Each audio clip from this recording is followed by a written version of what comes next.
The Atlanta Braves dropped the series finale to the Mets 4-0 for the most disappointing series split of the season. Let's talk about it. This is the Braves Postcast, your instant game reaction for the Atlanta Braves. Part of the Locked On Podcast Network, your team every day. Yes, welcome on in to the Braves Postcast, part of Locked On Sports Atlanta, where we cover your Atlanta sports teams each and every day. I'm your host, Lindsay Crosby, the author of the Braves Today newsletter over at bravestoday.com. You can follow me on social media at Crosby Baseball. That is Jake Mastroianni, host of Locked On Braves. Catch him on social media at Shortstop Ball. Make sure you're checking out every episode of Locked On Braves, including the one that premiered like an hour ago, talking about some of the trade options for this team if they want to go get a starter. Jake, 4-0 loss by Atlanta to New York. And there's like 5 reasons why this game was just really unfortunate. We're going to talk about the pitching on Atlanta's side. We're going to talk about, some streaks that were broken tonight. But I think the biggest thing for me is we've talked already about how much New York has used this bullpen coming into the finale. And then for the Mets to lose Griffin Canning in the 3rd inning to what looked like a very bad non-contact injury. I'm worried it's an Achilles or something. Matt said it was an ankle issue, but we'll see. How disappointing is it that not only does Atlanta end up being in a bullpen game, but they manage 3 total hits in that game? It's just brutal. I mean, there's a long list of bad offensive performances this year. This might be my least favorite just because of what you said. It's not like you were facing Jacob deGrom, who almost threw a no-hitter the other night. I know Griffin Canning's had a good year for the Mets, but it looked like he was about to pitch a no-hitter the way he was going. But then he leaves the game, and you have to get into that bullpen that's been used, and you do nothing against them either. It's been a really bad bullpen here lately, and it is just extremely frustrating. Now, look, I'm going to try to say something positive. It's the only positive thing I'm going to say on this episode. Mm-hmm. If you can take a step back and look big picture, I think most of us coming into this series said if you split, you'd feel pretty good. But it's the fact you won the first 2. You knew that third one was going to be pretty tough. Clay Holmes versus a 20-year-old in Fuentes who just doesn't look ready, although apparently he's going to get another opportunity. But then in game 4, you had Grant Holmes against Canning. Decent matchup. You feel like you got a good chance in that. And then Canning goes out early. And look, Holmes didn't have his best start of the year. I know we'll get into it, but gave you a chance. And your offense does absolutely nothing. I mean, you had a really good chance to win this series, get a lot of momentum against the rival. Not that I think they're going to come back in the NL East, but it still feels a little bit better to beat your rival. And you just drop the ball. And it's another one of these end of series, just sleepy performances. And when you're getting ready to get on a plane, it feels like it happens way too often that you just have these finales for the Braves where they just look absolutely lifeless at the plate.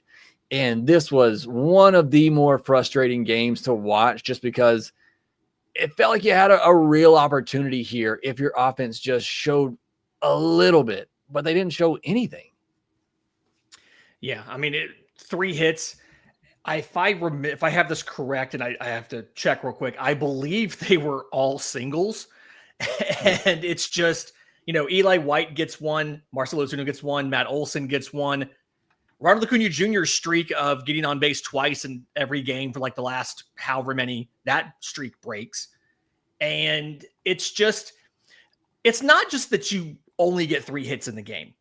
It's that you get 3 hits, no walks, and strike out 11 times. Like, it wasn't just the fact that you were not getting hits. You were dominated by a Mets bullpen that has not been great this year. And of course, the way the Braves do, one of their 3 hits comes off of Edwin Diaz in the 9th. But it's not only that you get shut down, it's that you get dominated. And I can't remember the last time I saw this Braves team. It feels like the one single thing this Braves offense has been decent at doing this year is drawing walks and getting on base. And they don't even get a single walk in the game. Just incredibly frustrating. And to your point, we talked about needing to come into this stretch. You had 7 against the Mets. You had 3 against Philly and 3 against the Marlins. You needed to go at least 8-5, if not 9-4. You start off 6-2, and then you score 3 runs in the last 18 innings of this series. So you're 6-4. You've got to win the Phillies series if you want to hit that 8-5 goal. And your bats are just doing nothing right now. And it's not a great, there's no momentum at all with this team. You've got injuries, you've got bad starting pitching performances, and the offense has been terrible. Yeah, and it's mainly the offense. I mean, again, I know we'll get into the pitching side of this, but pitching didn't lose you this game. You can't win if you don't score a run. I mean, and it's just the at-bats. Okay, so the 7th inning, this to me is where I just wanted to throw my remote at the TV. Mm-hmm. You had Ozuna go up there and just look at 3 pitches. Didn't even swing the bat once. Just didn't take the bat off his shoulder.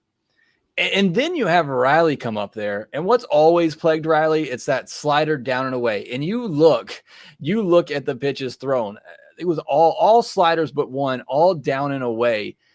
And it's not just that he's swinging at those pitches, because some of them were in the zone, mm-hmm. but he's trying to pull that pitch. I mean, his entire body is just pulling out. He's trying to pull these sliders down and away.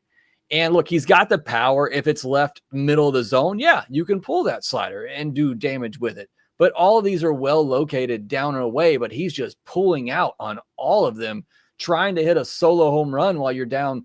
I guess it was 2-0 at that point. And mm-hmm. it's just, and then he ends up striking out on a slider that was off the plate, down and away. And it's just, how many times can a pitcher throw you the same pitch and you keep doing the same thing to it in the same at bat? It is just, that sequence right there is awful baseball. And it is part of what makes this team so frustrating to watch, when 2 of your best hitters in a 2-run game have 2 awful at bats like that in the 7th inning, in the clutch part of the game, where I still had hope, because you got the middle of the order coming up. It's just a 2-run game. You got 2 of your middle order hitters coming up, and then they put up at bats like that are just dreadful. One where you don't even swing, 3-pitch at bat, you strike out looking, and another where a pitcher just keeps throwing you the same thing, and you keep doing the same thing, trying to pull it, and then striking out on one off the plate away. That was the most maddening part of this game for me. And it epitomizes what really the entire game was from the offense. But that singular moment there where you had a clutch spot, you had your big hitters up, and they just put up some awful at-bats. Yeah, I mean, we're about to get into the pitching after the break, but to kind of wrap this, how close are you to saying they need to just dramatically shake up the offense? You're about to face 4 straight lefties or something like that. I'm pretty close to saying they need to make some drastic changes.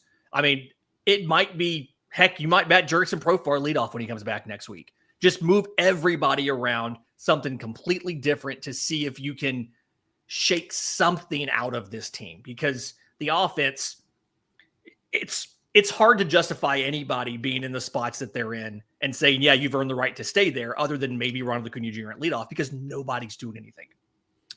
Yeah, it's just tough. Like we've talked about, who is it? Who can you replace Michael Harris with? Who can you replace Ozzie Albies with? Now that it looks like Nacho is hurt once again, it's just the options aren't there except for Profar. And I think Profar is going to help, and he's going to help definitely shake things up, because you put him in the 2-hole and Olsen in the 3-hole, and suddenly it lengthens things a little bit more.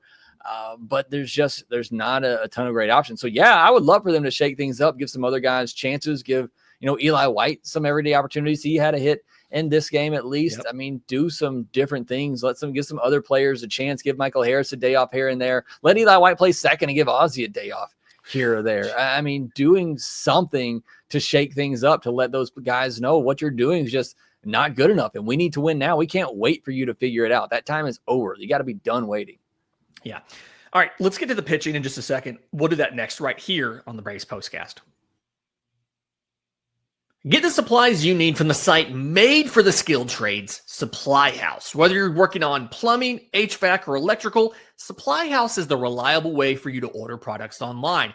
Their easy-to-use website, it's packed full of helpful resources and the latest product info to help you get the job done right. Plus, with a complete inventory of over 200,000 parts from 400 plus top brands, you'll find exactly what you need delivered fast from coast to coast. It's a great resource for a DIYer. They have expert support and industry-leading service, so you'll always talk to a real person. If you're a trade pro looking for an extra edge, their free Trade Master program offers exclusive perks like a dedicated phone line, free shipping, and discounts on every order. Thousands of skilled professionals are already taking advantage of this program, and now it's your turn.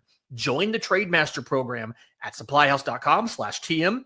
Start ordering your plumbing, HVAC, and electrical supplies with just a few clicks. And everybody, DIYers and pros alike, can use promo code SH5 for 5% off your order. That's at supplyhouse.com. Touched on it earlier, Jake, but Grant Holmes, not his best start, but absolutely winnable. 5 innings, 6 hits, 2 runs, 3 walks to 6 strikeouts. When I kind of look at a lot of what he did, it felt like he was doing, his slider was a little more out of command than usual, right? He had a lot of the sliders bottom of the zone, a little bit below, but he also left plenty of them middle of the zone, up a little bit. And it feels like more so maybe than anybody else, he's a guy that he really needs that slider to be on for him to get the whiffs that he needs to be successful. But 16 swings by the Mets, 8 of them were whiffs, but they also put 7 into play. They just were really not having trouble timing it up. They either hit it or they didn't. Yeah, the big one too is the hit to Pete Alonso. I mean, a first pitch slider, well located down and away, but he was able to put a good swing on it and drive it into center field there for that add-on run. But look, like you said, not a terrible start here. I mean, he's a 50% whiff rate on that slider. I mean, he still did some good things with it. I actually thought the curveball looked pretty good. He had 4 whiffs on 10 swings. They look at the pitch mix in this one, 31 sliders, 25 four-seamers, 21 cutters. I thought the cutter looked pretty good too. It did, yeah. 20 curveballs. I mean, for the most part, I thought he looked pretty good. The one thing we talked about, or the 2 things we talked about, the walks, the home runs, he avoided the home runs. He did walk 3 in this one, but gave up 6 hits. Felt like he was having to pitch around a lot of traffic. Look, let's remember, this is a good Mets lineup. Yeah. So I mean, 5 innings, 2 earned. I mean, I think that's a pretty respectable line for what's, I guess he's your 3rd starter right now, but typically your 4th or 5th starter when everybody's healthy. So again, this isn't on Grant Holmes. Could he have been a little bit sharper at times with the slider? Yes, but overall, I thought it was a pretty good performance. And like I said, that cutter becoming a more, a pitch they could go to against those lefties, I think that's a big development for him. Yeah, and talking about the cutter, we saw the first not great outing of his Atlanta tenure as a reliever this year from Dylan Dodd. It also kind of felt like for him, I mean, he leaves one fastball middle, but other than that, the cutter was kind of the real issue here. He was all over the zone with that cutter. And I don't know if it was the weather, if it was just a bad day, but it just really felt like Dylan Dodd, he only got 1 whiff on it, 10 swings, just really couldn't make anything happen with that cutter. And I think one of them got ripped at like 112, just absolutely blasted. And first time we've seen a stumble out of him, I'm not too worried. I'm still not too worried about the bullpen. I really just feel like maybe a bad game out of Dylan Dodd, a bad inning there. But other than that, Michael Peterson did well enough. Pierce Johnson did Pierce Johnson things, nothing but curveballs, right? And so it's hard to blame the pitching for this. We just kind of have to acknowledge that off game from Grant Holmes, but still enough to where you could have won had the offense done anything.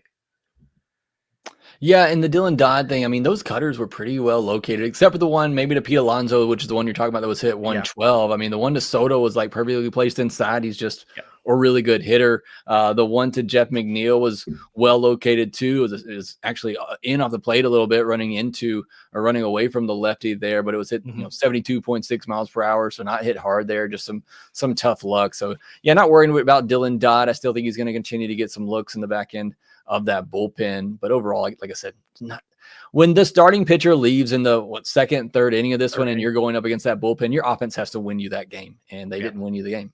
They did not. All right. So again, 4-0 loss by the Braves to the New York Mets. They officially split the series. You need a series win against Philly before you get a day off on Monday.